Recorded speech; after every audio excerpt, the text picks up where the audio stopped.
Hi అండి, welcome to Jyothish kitchen. ఈరోజు మన కిచెన్లో ఒక మంచి రెసిపీ అండి, కాకరకాయ ఫ్రై విత్ కొబ్బరి అనమాట. ఈ కాంబినేషన్లో కనుక చేస్తే కాకరకాయ తినని వాళ్ళు కూడా ఎంతో ఇష్టంగా తింటారండి. అంత బాగుంటుంది, ఎందుకంటే ఇది చేదు లేకుండా వండుతాం మనం. ఒకసారి తయారీ విధానం చూసేద్దాం.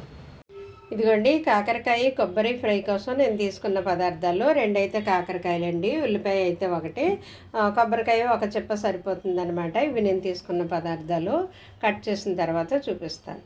ఇదిగోండి, కాకరకాయ కొబ్బరి ఫ్రై కోసం నేను తీసుకున్న పదార్థాలు. ఇలా చిన్న ముక్కలు కట్ చేయాలండి కాకరకాయలు. ఇలాగ ఆనియన్ కూడా చిన్నగా. ఇదైతే కొబ్బరి తురుము, కొబ్బరి చెప్ప తురుముకున్నాను. ఇవైతే తాలింపుగా నేను తీసుకున్న పదార్థాలండి.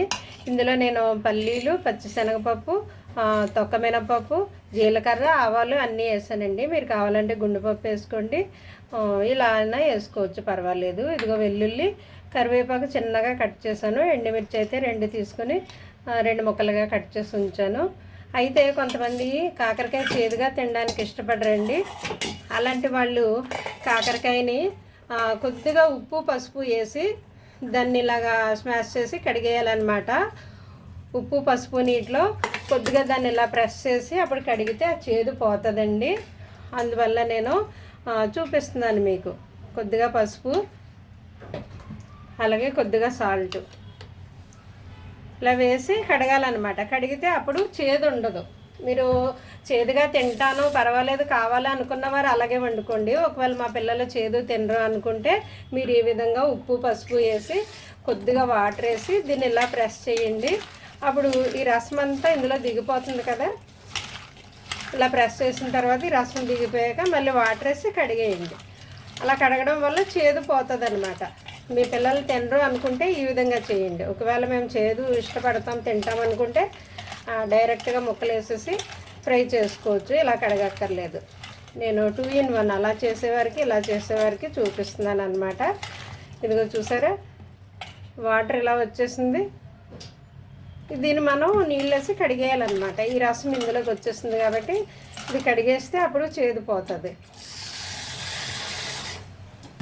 ఇందులో వాటర్ వేసేసి కడిగేసి వాటర్ తీసేయాలి. ఇదిగోండి, వాటర్ వేసి ఇలాగా వాటర్ పిండేయాలన్నమాట. వాటర్ తీసేయాలి.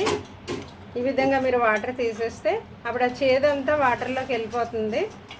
మిగిలిన ముక్కలే మనం ఫ్రై చేసుకుంటాం. ఈ విధంగా కడిగి తీసేయాలన్నమాట. ఇప్పుడు ఫ్రై స్టార్ట్ చేద్దాం. ఇదిగోండి, స్టవ్ అంటించుకొని నేను కడాయి పెట్టుకున్నాను. ఆయిల్ వేస్తున్నాను.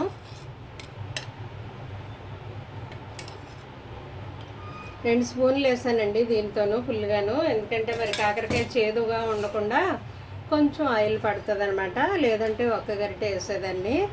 ఇదిగోండి, ఆయిల్ హీట్ అయ్యాక పోపులన్నీ ఒకసారి వేసేసాను. పల్లీలు, పచ్చిశనగపప్పు, మినప్పప్పు, జీలకర్ర, ఆవాలు వేసాను నేను ఇందులోను. ఈ కొంచెం వేడెక్కిన తర్వాత వెల్లుల్లి, ఎండుమిర్చి, కరివేపాకు ఇవి తీసుకున్నాం కదా, వేద్దాము. పోపులు కొంచెం వేగనిద్దామండి. ఇదిగోండి, పోపులు కొంచెం వేగుతున్నాయి కదా, మనం ఇప్పుడు ఇవి యాడ్ చేద్దాం. కరివేపాకు, వెల్లుల్లి, ఎండుమిర్చి వేసాను.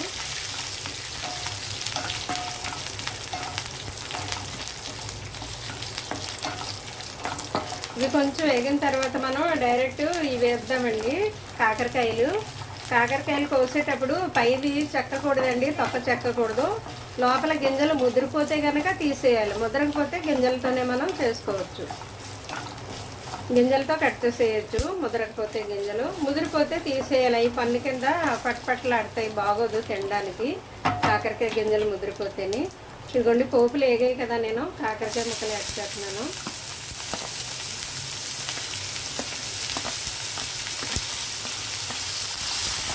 ఈ కాకరకాయలు ఫస్ట్ ఇలా వేయడం వల్ల చేదు తగ్గుతుందండి. ఉల్లిపాయల తర్వాత వేద్దాము. ఇవి కొంచెం మగ్గిన తర్వాత ఉల్లిపాయలు వేయాలన్నమాట.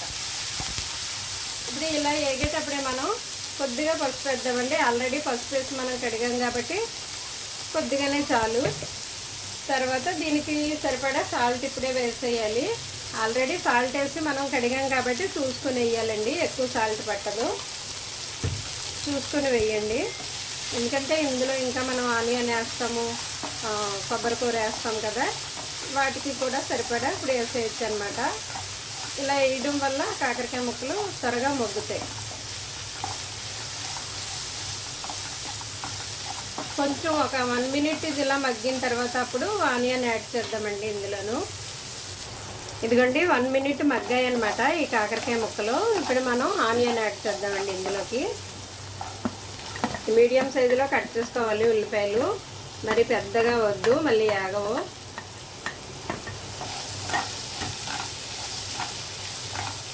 వేసిన తర్వాత కలిపేసి ఒకసారి అప్పుడు మూత పెట్టి మగ్గనిద్దామండి. మగ్గితే మూత పెడితే ఇవి చక్కగా సిమ్లో మగ్గుతాయి అన్నమాట. బాగా మగ్గి ఇవన్నీ దగ్గరికి ఫ్రై అయిపోయిన తర్వాత లాస్ట్లో వేయాలండి. కారం ముందే వేయద్దు, యాగవు. ఓకేనా? ఇప్పుడు మూత పెట్టేసి మగ్గిందాం మనం. ఇదిగోండి కాకరకాయలు ఉల్లిపాయలు చక్కగా ఏగాయి కదా. ఈ టైంలో మనం కొబ్బరికూర యాడ్ చేద్దాము. ఈ కొబ్బరికూర కూడా ఇందులో కొంచెం ఏగనిద్దామండి. ఏగిన తర్వాత మనం లాస్ట్లో కారం యాడ్ చేయాలి. ఓకేనా? ఇదంతా కలిపేసిన తర్వాత మళ్ళీ మూత పెట్టి ఆగనిద్దాం. సిమ్లోనే ఆగనివ్వాలి, మాడిపోతుంది. చూసుకోండి, సిమ్లో పెట్టండి. ఇదిగోండి కొబ్బరిలో తడి కూడా ఇలాగా అయిపోయిందనుకో, ఫ్రై అయిపోయిందనుకో, కొబ్బరిలో తడి కూడా అయిపోతే మనం ఇప్పుడు కారం వేయొచ్చండి. దీంట్లో పెద్దగా కారం ఏం పట్టదు.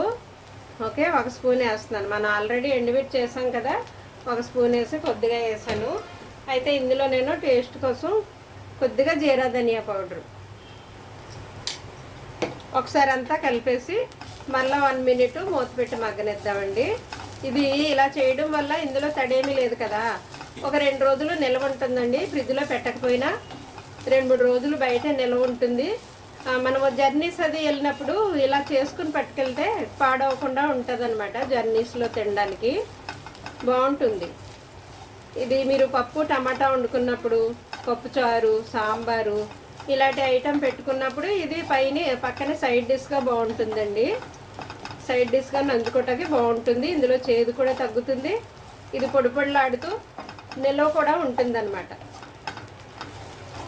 ఇలా 1 మినిట్ మనం మళ్ళీ లిడ్ పెట్టేసి మగ్గనిద్దామండి.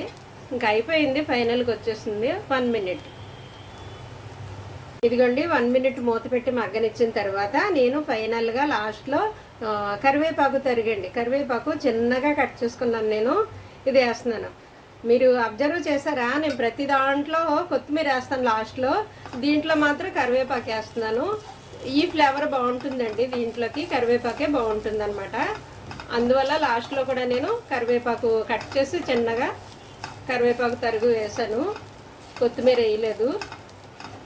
బాగుంటుందండి, ఇందులోకి ఇది బాగుంటుంది. ట్రై చేయండి, చూడండి. మీరు కూడా ప్రయత్నం చేయాలి. మరి నేను చెప్పానని కాదు, కానీ మీరు కూడా ప్రయత్నం చేసి మీకు ఎలా వచ్చిందో నాకు కామెంట్ చేయాలి. అప్పుడే కదా నాకు కూడా తెలుస్తుంది మీకు ఎలా వచ్చిందో. మీకు ఇంకేమైనా టిప్స్ కావాలంటే చెప్తాను అప్పుడు. ఓకే అండి, ఇది అయిపోయింది. ఇంకా డిష్ అవుట్ చేయడమే. ఫైనల్ అయిపోయింది మన కాకరకాయ కొబ్బరి ఫ్రై. చాలా బాగుంటుంది టేస్ట్, ట్రై చేయండి. డిష్ అవుట్ చేద్దాం ఇప్పుడు. ఇదిగోండి మన కాకరకాయ కొబ్బరి ఫ్రై రెడీ అయిపోయిందండి. ఇది 2 రోజులు నిల్వ కూడా ఉంటుంది, టేస్ట్ బాగుంటుంది, చేదైతే ఉండదండి. మనం కొబ్బరిలోని పోషకాలు ఇదివరకే తెలుసుకున్నాం కదా, ఇప్పుడు కాకరకాయలో పోషకాలు కూడా తెలుసుకుందామండి. కాకరకాయలో విటమిన్ ఏ ఉంటుంది, vitamin B, vitamin C, beta carotene సమృద్ధిగా ఉంటాయి. అలానే zinc, iron, potassium, manganese, magnesium ఇలాంటి అనేకమైన పోషకాలు ఉంటాయండి. ఇలా ఈ కాంబినేషన్లో వండుకోవడం వల్ల మనకి ఫైబర్ వచ్చేస్తుంది, పోషకాలు వచ్చేస్తాయి ఒక డిష్లోను. ఒకసారి మీరు కూడా ప్రయత్నం చేయండి, వండుకొని చూడండి. మీకు ఎలా వచ్చిందో నాకు కామెంట్ చేయండి. Thank you for watching.